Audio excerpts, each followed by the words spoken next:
Olá, seja bem-vindo ao canal Roberto Bornacin, um canal dedicado à ciência e tecnologia na área de engenharia mecânica.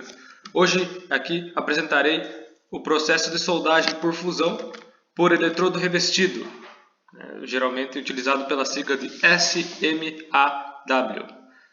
É um processo bastante utilizado aí. Só relembrando vocês aí que esse aqui é o terceiro episódio da série de metalurgia da soldagem. Só uma breve introdução aqui rapidinho. Eu irei falar primeiramente sobre todos os processos, depois eu irei aprofundando, explicando detalhadamente o que acontece durante a soldagem do material de uma forma mais profunda durante os vídeos. Então os vídeos são curtos e são explicativos. Nesses primeiros aqui eu só estou falando sobre o processo, ok? Então vamos lá, vamos começar aqui pela soldagem do eletrodo revestido. Esse aqui é o terceiro episódio, eu falei o segundo episódio aqui a respeito da soldagem por oxiacetilênica. Então vamos começar aqui, chega de enrolação. Bom, basicamente funciona como? Esse processo, a fusão entre a junta e o metal de base, ocorre por meio de um arco que fica entre o metal de base e o eletrodo revestido. Então aqui a gente pode ver um eletrodo aqui, e onde gera um arco entre o metal de base e o eletrodo. E com esse arco, o eletrodo funde, e com essa fusão do eletrodo, você transfere as propriedades aqui do eletrodo, a solda, fazendo uma poça de fusão aqui nessa região aqui, e com isso você consegue efetuar a união dos dois materiais, formando uma junta. Esse processo aqui ele forma uma escória, o slag aqui. Então quando você vai soldando, ele tem uma proteção que protege a escória do meio externo, para evitar aí a reação química com outros elementos, aí, como hidrogênio, oxigênio e outros que contém no ar atmosférico que a gente utiliza esse processo de soldagem. Bom, explicado aqui.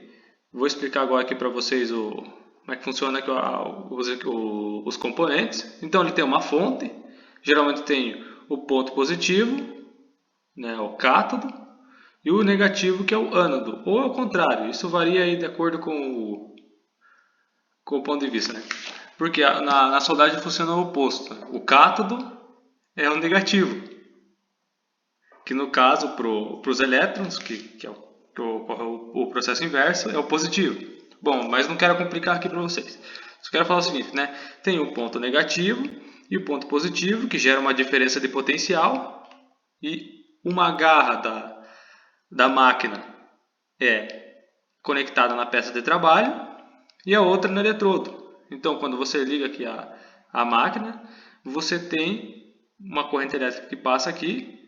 E aí, como você tem uma diferença de potencial entre esse ponto e esse ponto, quando você chega a uma altura próxima aqui à peça de trabalho, você tem a abertura de um arco. E esse arco transfere as propriedades, fazendo com que possibilite a união aí da junta. Ok? Então vamos falar agora aqui sobre a função do eletrodo revestido na sua composição. Bom, eletrodos com grande quantidade de celulose, que é essa composição química aqui, quando você faz a fusão deles, eles liberam uma grande quantidade de dióxido de carbono, hidrogênio e monóxido de carbono.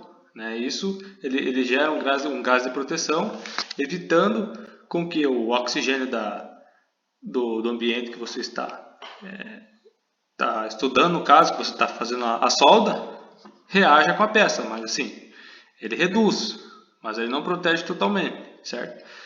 E temos aqui também os eletrodos que apresentam grandes quantidades de calcário, que ele forma a escória, e essa escória tem alta quantidade de CO2, que é o dióxido de carbono, e monóxido de carbono, que é o CO. E esses materiais aqui eles são utilizados em aços de alta resistência, que têm maior suscetibilidade à formação de trincas por hidrogênio. Então a gente irá ver para frente também os tipos de trinca por hidrogênio, quais são as teorias nos próximos capítulos aí. Esse aqui é mais uma introdução ao processo, então fica esse aqui um gostinho de quero mais, podemos dizer assim. Além disso, os eletrodos têm a função de limpar a peça, de fazer a desoxidação, retirar a umidade ali durante a reação química que ocorre, por exemplo, um eletrodo de celulose ali com a peça de trabalho durante a fusão. Estabilizar o arco, né? Isso é extremamente importante para que você tenha uma solda um pouco mais homogênea, que você evite aí a variação até do cordão de solda quando você vai fazendo os passes, e também controlar a composição química da solda, né? Que isso é de extrema importância, dependendo do material que você vai soldar. Se você não tiver um bom controle da composição química da solda, você pode perder tenacidade, você pode perder ductilidade e resistência. Esses são os 3 principais fatores aí que a gente considera, né, principalmente no processo de soldagem, que o material tem que evitar perder. Existem outros também, mas que a gente irá falar adiante, mas esses são os principais assim. Bom, qual que é a vantagem desse processo, né? Esse processo é um processo simples, fácil de soldar. Basicamente você aponta o eletrodo na peça, ele já abre o arco. Claro, aí tem a habilidade do operador, que tem que saber fazer do soldador no caso, né? Ele tem que saber fazer a solda, fazer todo o cordão certinho, bonitinho. Mas assim, você encostou, basicamente ligou a máquina, controlou a corrente e você chega próximo com o eletrodo da peça, ele já abre o arco, né? Não é muito difícil não. É um processo barato, você encontra máquinas aí por 200, 300 reais, simplesinha, inversora mesmo. E também a desvantagem desse processo é que ele não realiza uma boa coalescência em alumínio e titânio. E a taxa de deposição em alta corrente é baixa. Bom, vamos falar aqui um pouquinho sobre o porquê que ele não realiza uma boa coalescência nessas ligas.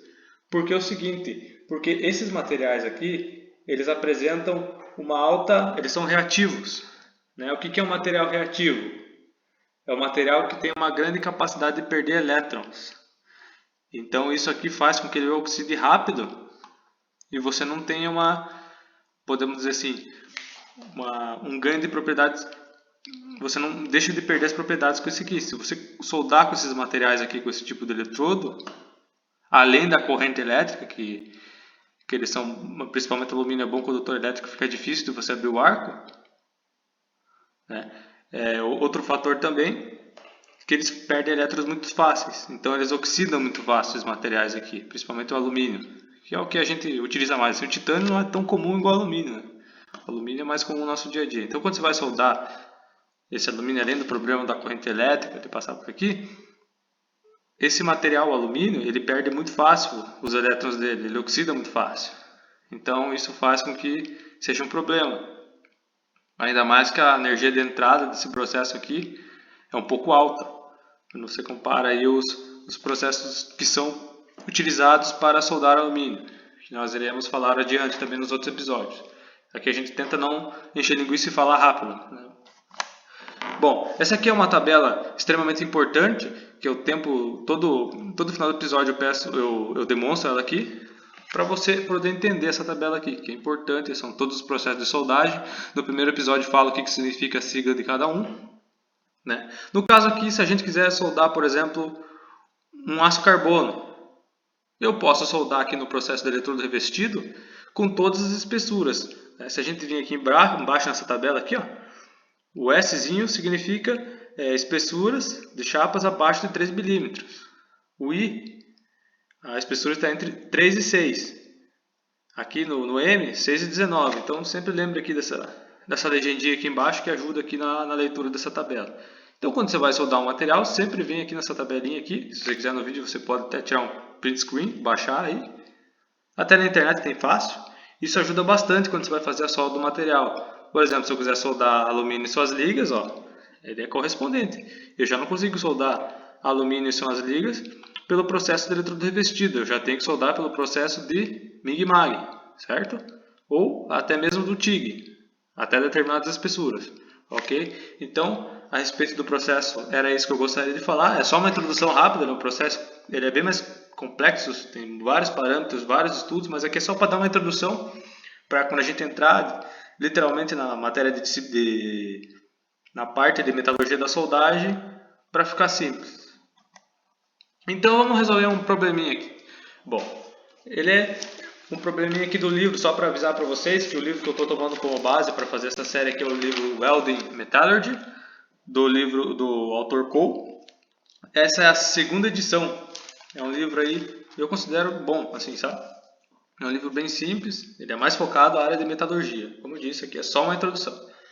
Então, vamos lá. O diâmetro dos eletrodos usados no processo de soldagem por eletrodo revestido depende de fatores como espessura da peça de trabalho, posição de soldagem e design da junta. Eletrodos grandes tendem a produzir largas poças de fusão. Quando é realizada a soldagem sobre a cabeça, você prefere soldar com grandes eletrodos ou pequenos? Por quê? Então deixa esse exercício aqui para você. Peço que você pause o vídeo agora, tenta resolver. E aí agora eu vou dar a resposta. Conta aí que você pausou o vídeo e tentou resolver o exercício. Então vamos explicar o porquê se é grande ou eletrodo pequeno. Bom, é melhor nesse caso, né, como a soldagem sobre a cabeça você tem a ação da gravidade ali, é maior, no caso é contra a peça de soldagem, que você quer soldar a peça de trabalho, isso é um ponto negativo. Né? Como diz o exercício, eletrodos grandes tendem a produzir largas poças de fusão, consequentemente você vai ter uma força agindo ao contrário à direção que você quer soldar.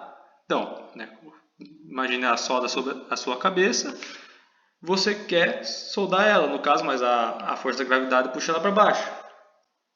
Então, qual que é a resposta disso? Bom, é melhor você pegar eletrodos pequenos. Por quê? Porque eles trabalham com correntes menores, causam uma menor poça de fusão, né? Então, além do defeito que eu falei da gravidade, é interessante que você utilize o eletrodo mais fino. Por quê? Além disso, você mantém a poça de fusão menor possível, você tem uma menor ZTA, que é a zona termicamente afetada, é o entorno da solda ali, né? E isso já é um fator a ser considerado. E né, só para a gente exemplificar isso aqui, o diâmetro do eletrodo não pode ultrapassar de 3,5 mm. Mas assim, comercialmente a gente encontra de 3,15 milímetros. Então, o diâmetro não pode passar disso. Que daí começa a aumentar a poça de fusão e aí ocorrem esses efeitos que eu falei anteriormente. Né? E então, mais uns parâmetros que é considerável. Você sempre tenta soldar na inclinação de 15 a 25 graus, para você ter uma boa solda, pode variar de 15 a 25 graus também. E a corrente de soldagem, nesse tipo de processo, você reduz. Vamos supor que se para soldar a peça na posição horizontal, normal, em cima de uma mesa você está sobre a peça para soldar, se você usa, por exemplo, 100 A de corrente, aí você reduz aí 25%, você cai para 75%. Então você utiliza menos para evitar justamente vamos dizer, essa negatividade de você ter aquela poça de fusão caindo e você não ter uma boa soldagem, certo? Então eu gostaria sobre esse vídeo é apenas isso. Espero que vocês tenham gostado do vídeo. Se eu falei alguma coisa errada, deixa nos comentários aí. Se você tem alguma dúvida, não ficou claro alguma coisa, deixa nos comentários aí que eu respondo. Muito obrigado, até o próximo vídeo.